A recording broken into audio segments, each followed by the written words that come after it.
And so what happens is we think that wagging tail means happiness. We want the tail up high and we want it wagging. And what we're doing is we're actually creating them to become assertive and dominant.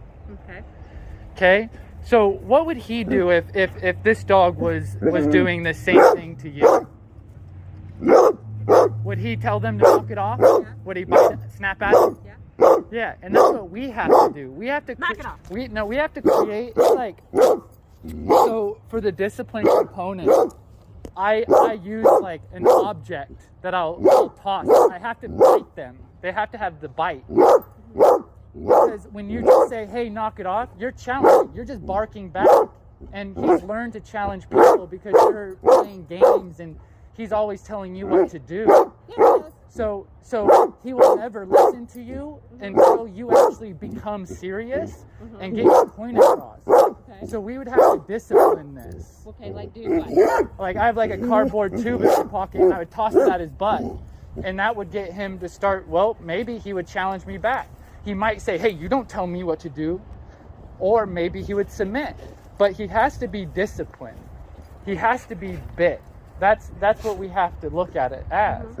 And I can show you a video of a mother with her 8-week-old puppies biting them.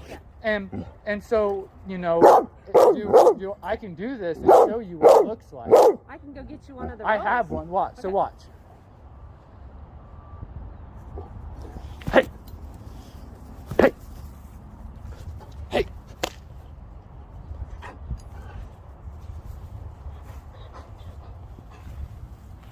Spoiled, so doesn't listen so quickly. Hey. What did I say? Hey. What did I say?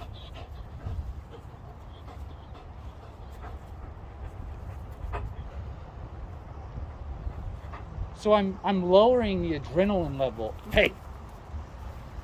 And I'm looking at exactly what I don't like. This dominant, assertive behavior towards you. Okay. I'm being dominant and assertive towards him. And when I do this, I don't have to say down. I don't have to yell and scream and no, just knock it off. And I connect emotionally. Okay. And we have to stop the games. You have to stop petting him when he comes to you. The only time you should pet your dogs is when you call them to you. And they're engaged with you. They shouldn't be excited and fighting and competing over you, getting in between each other. See, this is how people end up having dogs that fight in the home because they're always competing over you. Right. No, that's the facts. And so this is where I'm calming him down through leadership. Doesn't need medication, doesn't need any of that. Needs leadership and the communication style that your dog actually understands, and that's hierarchy, domination, and discipline. Only saying what we don't like. No obedience, no sit down, no heel, no good boys, good girls. No, we don't. It's not about that. And so then we get more of what we like, and so then do you have like a ball that you could grab so that I can show you all of this? And then just go in and just leave them out. Just walk in and just close the door. Yeah, it'll be fine.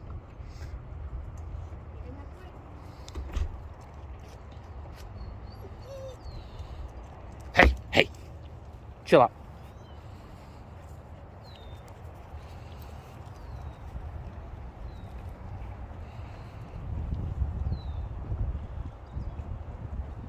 Hey.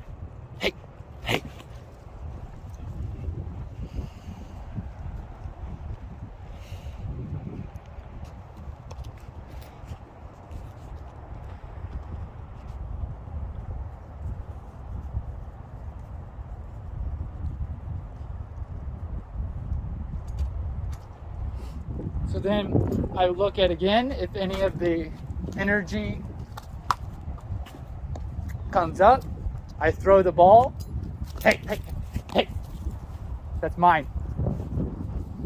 Okay? So what has to take place is is they're understanding who I am in this relationship. Hey, mine.